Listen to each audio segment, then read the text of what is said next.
Hi there, Andy Ron here with Montana Land Source. It is September 27th, 2023, and this is the video summary of the weekly Montana Land Report.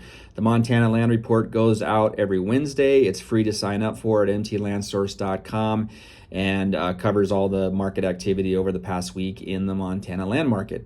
Over the last week, we saw 21 total property updates, 7 new listings, 4 pending sales, 8 price reductions, and 2 sales. This is pretty typical of what we've seen all summer long. Lower than usual volume and more than usual price reductions. We're in a correction market after the incredibly hot market of 2021, 2022. It's interesting looking at the stats that are available on mtlandsource.com. Asking price and sales price have been basically stable over the past year, actually slightly down. That's particularly interesting to me with asking prices because we usually see asking prices always, chipping up, but they're actually 2% down from this point a year ago. So clearly there's been kind of a cooling in the Montana land market and stable pricing. We're sitting at a total of 367 properties on the market. That's up from an all-time low of just under 300, which was about December a year ago. We've sort of watched that rebuild slowly all summer long, but has been hovering around that 370 mark for quite a while now. Going into the fall and winter, which is usually a slower time in the market, I don't expect to see that build back up much, but we will see. It was interesting when I gave my presentation in March at the For Land Sakes presentation. I was a little bit surprised when I was rolling up my sleeves on my data that seasonally the cycle of listings in the Montana land market peaks September of every year. It's usually September that there's more properties on the market than any other time of the year.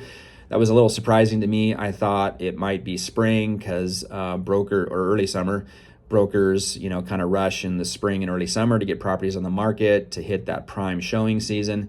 But I think at the tail end of the prime showing season in the fall, we see a slowdown in people coming out to view properties, and the buying volume goes down a little bit, and so we see the inventory stack up perhaps a little bit. And it is interesting at the end of the year, we often see different things happen depending on election year cycles, and sometimes there's estate tax situation, capital gains tax situations that are changing at the turnover of a year.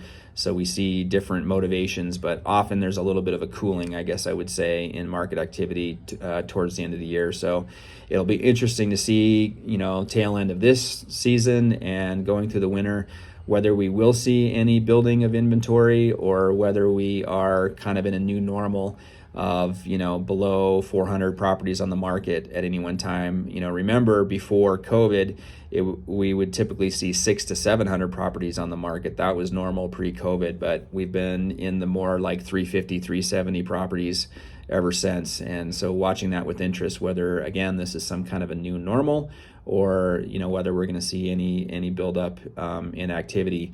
Overall volume of sales transactions is far down from the last 2 years, and even new listings on the market this year have been far down. So that is the report for this week in the Montana land market and Montana land market. Thanks for everybody for tuning in.